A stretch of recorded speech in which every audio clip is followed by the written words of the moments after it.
Good evening and thanks for joining us. I'm Tim McGonigal. Shannon Newth anchored our morning coverage. First at 5:30, the state outlined expanded COVID-19 testing protocols for Montana with the goal to identify, isolate, and slow the spread of the disease. Earlier today, Governor Steve Bullock announced a goal of 60,000 tests each month, including voluntary testing of residents and employees of assisted living facilities, tribal communities, and frontline health workers. Bullock asked the public to continue to follow social distancing and hygiene guidelines and caution that healthcare experts do not think a vaccine will be available for quite some time. That means that this virus is and will continue to be in Montana for the foreseeable future. That means that Montanans and our frontline healthcare workers will continue to battle this virus, as will each of us as we try to contain any spread. Senator Steve Daines' office also announced today that Helena will be receiving a 3D printer to help print swabs for coronavirus testing. The printer was funded through the Phase 3 Coronavirus Economic Recovery Package signed into law last month. While Montana's numbers of confirmed coronavirus cases remains at 451, there has been another death from COVID-19, a Yellowstone County man in his 70s. 382 people have recovered, and the number of active hospitalizations is down to 5. Great Falls Emergency Services is taking more steps to ensure the safety of passengers and crew members. The ambulance service recently purchased a disinfectant unit to help clean ambulances after calls. Manager Justin Groves says the new machine cuts down on cleaning time and is able to reach areas that can be missed by human hands. We're certainly using it after any high-risk calls, and we're doing a general prophylactic disinfection on each unit a couple times a week. Groves says that they're the first ambulance service in the area to get this type of machine. They're offering it to other area agencies like Belt and Fort Benton. And it's kind of just... As people look to help keep clean in the age of COVID-19, many things like rubbing alcohol and disinfectant wipes have been hard to find. But a Great Falls company has come up with a solution. National Laundry Company has always sold cleaning products, but recently started making and selling disinfectant wipes. They say the new products came out of a need for more cleaning agents like Clorox wipes, which were scarce in stores. And that's not all they've invented to help people stay safe and clean as business owners look to reopen. But we're now currently making hand soap stands that we can also sell to you that we're making right here. So as long as we have the hand soap dispensers and the sanitized dispensers, we can put them on up there for you and take them to your place so you can get open. The company is selling both the cleaning wipes and the standing sanitizer dispensers at their locations. We have more details on our websites. Well, Costco is the latest retailer to require shoppers to wear masks starting Monday. Face coverings must be worn at all times in the store and will not serve as a substitute for social distancing. The company is the largest U.S. retailer to enact the rule.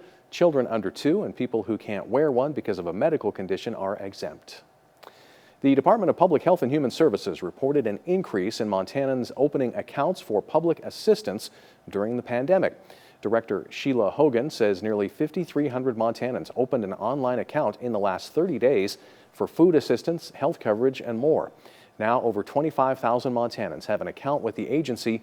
The application numbers for the Supplemental Nutrition Assistance Program in the first half of April increased by 70% when compared to March. DPHHS has shifted staff to serve clients through the Public Assistance Helpline. Typically, the helpline handles about 1,000 calls a day. But during the month of April, that hotline has averaged close to 2,000 calls daily. We're here to put a foundation in place to help families going forward, and we're all in this together. And as we move out of this pandemic, we want Montana families to be strong, and that's what we're here for. The agency is now offering extended helpline hours from 7 a.m. to 6 p.m. There's also a call scheduling option where clients can schedule a callback. The Montana Department of Justice has hired its next statewide missing persons specialist. Brian Frost started in the position on Monday.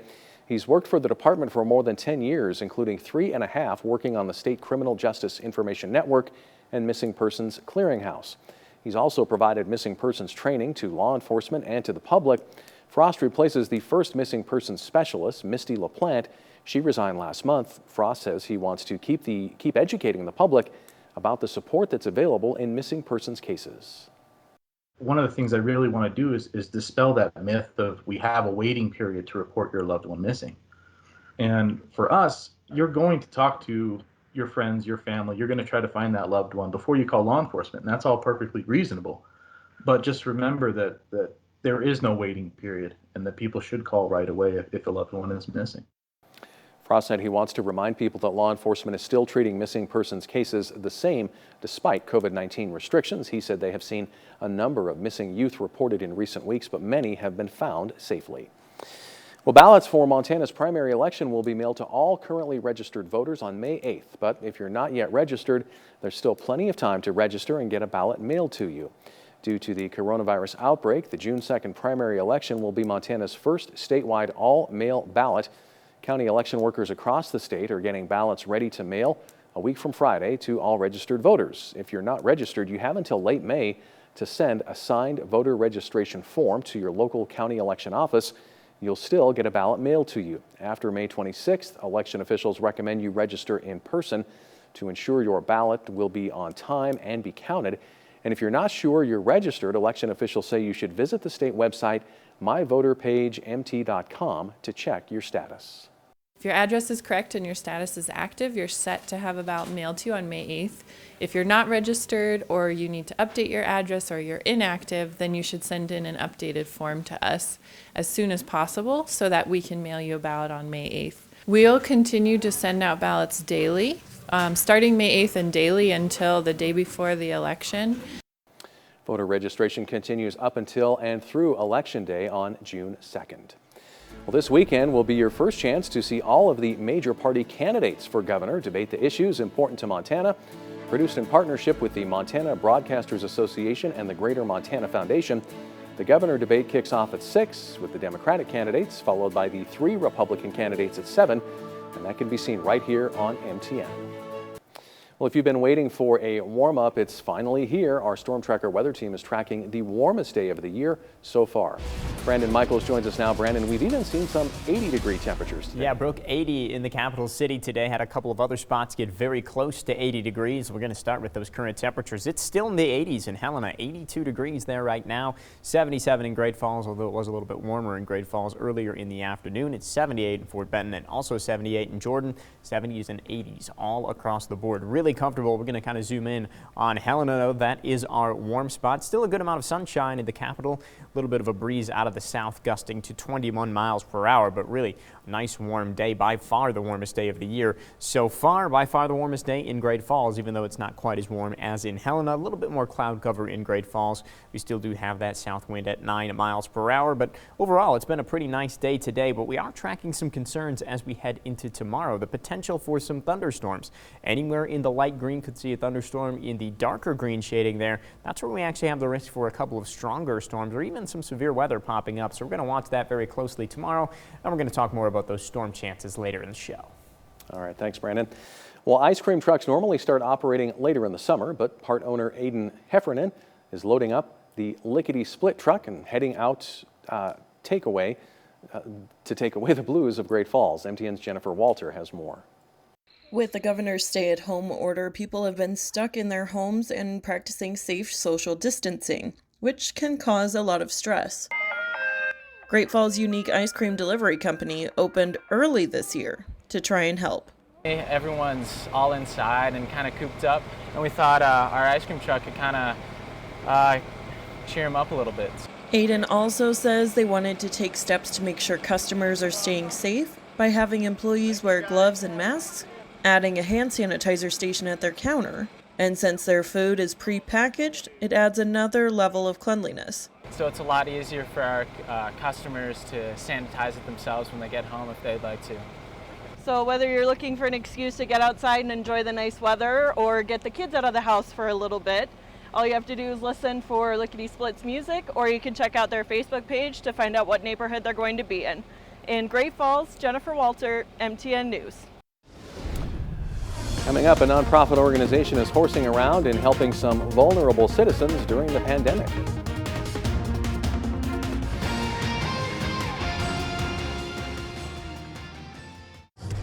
Powered by the Montana Television Network.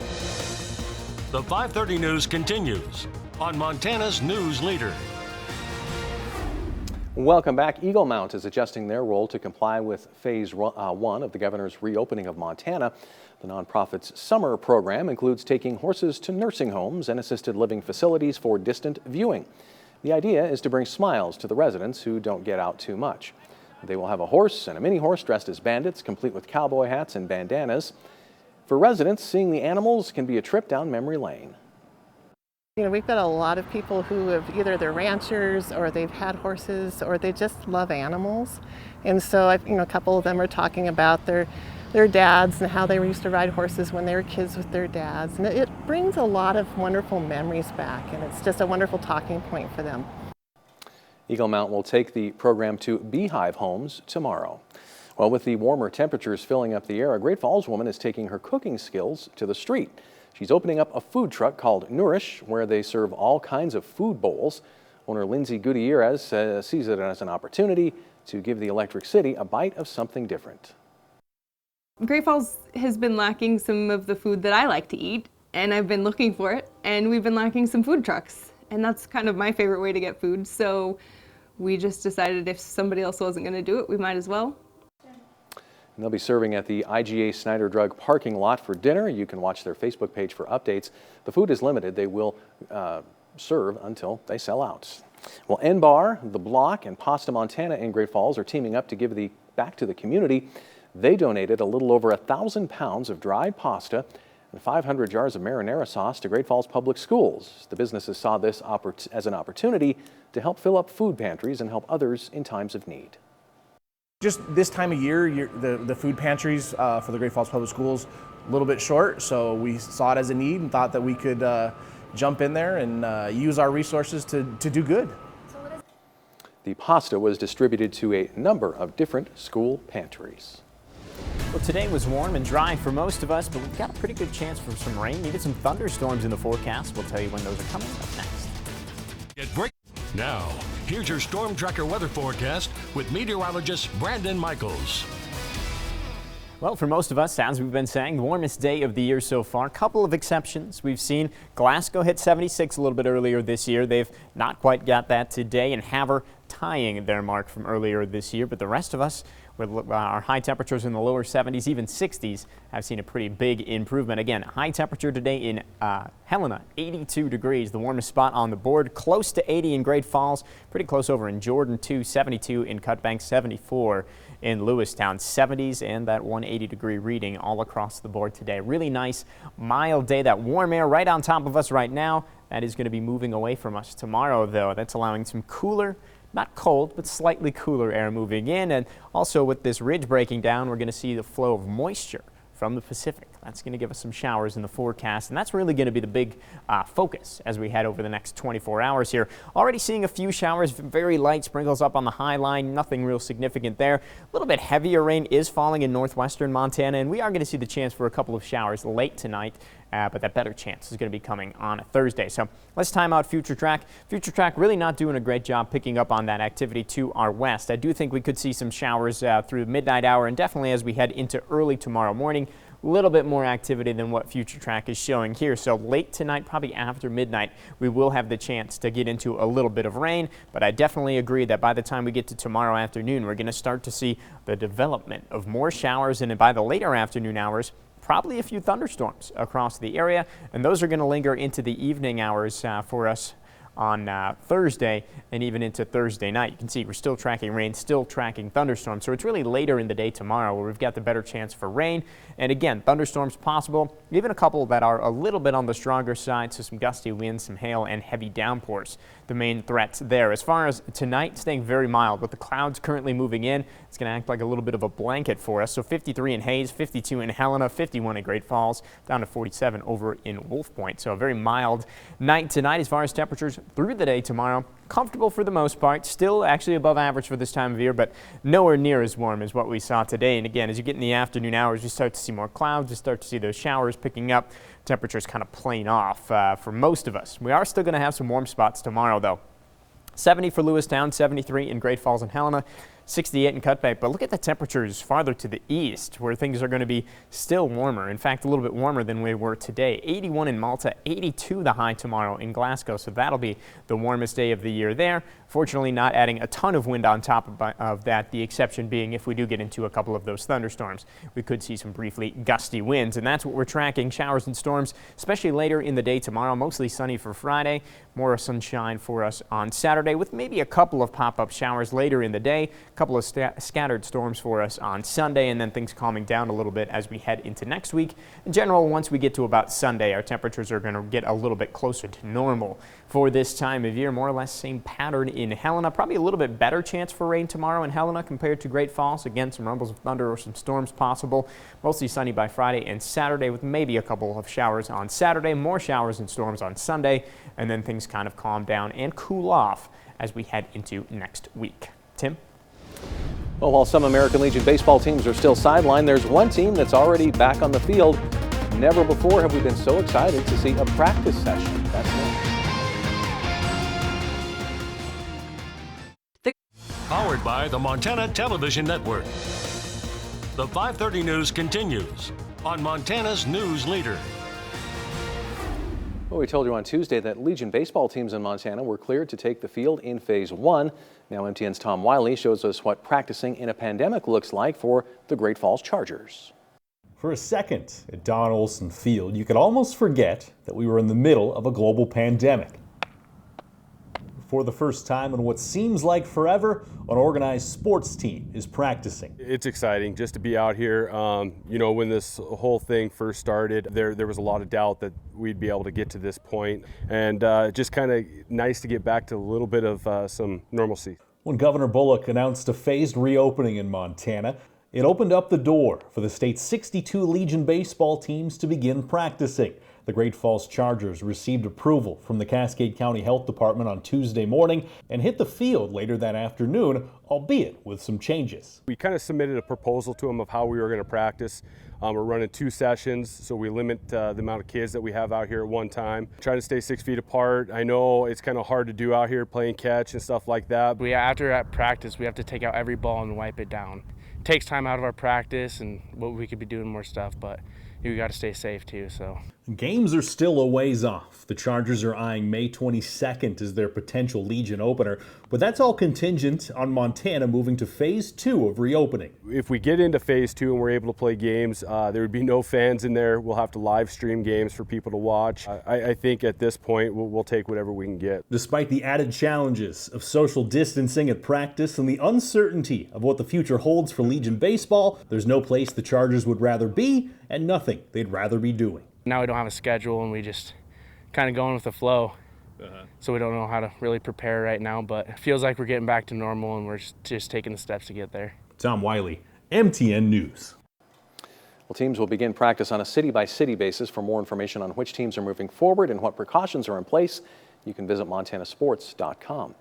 In more baseball news, the Riverside Little League Complex is working on new batting cages with help from the Yardis Precision Concrete and the Austin Gifford family. There will be 2 new cages, plus a new mound and pitching area immediately adjacent to the cages. The new cages will be available to all the programs who typically use the Riverside Complex. The complex hasn't had a batting cage in about 5 years, but Riverside Little League President Zach Griffin said it's part of a bigger revamp of the ballpark area and should be done by late next week.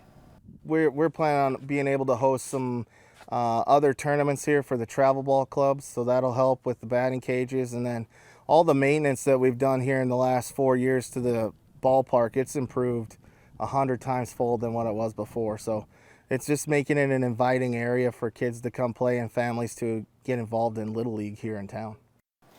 Little League Baseball has urged all local programs to pause baseball activity until at least May 11th. Griffin said signups for Riverside Little League are still open until May 10th. We'll be right back. Welcome back. We are looking at a mild night tonight. Good amount of cloud cover moving in, so mostly cloudy skies. A couple of showers popping up as well. Even a rumble of thunder will be possible overnight, but a better chance for some rain and thunderstorms is coming tomorrow. That's going to be the bigger story, especially later in the day. We are going to see the development of some thunderstorms with some of the stronger storms that we've seen so far this year. Also still very warm over in eastern Montana. Finally, Mattel has announced the launch of its Thank You Heroes line of action figures and Little People Community Champions. All net proceeds from the toy line will go to the First Responders First, an initiative created to support first responders, healthcare workers as they serve on the front lines of the COVID-19 pandemic. Fisher-Price's Thank You Heroes assortment includes 16 different action figures featuring a selection of doctors, nurses, EMTs, and delivery drivers. The brand is also introducing a special 5-character Little People set, which also includes a grocery store worker. The Thank You Heroes line will be available for pre-order starting today through May 30th on Mattel's website. All right, so if you love collecting toys, that could be a big moneymaker. Yeah, and for a good cause too. Absolutely. That's all the time we have. We'll see you back here tonight at 10.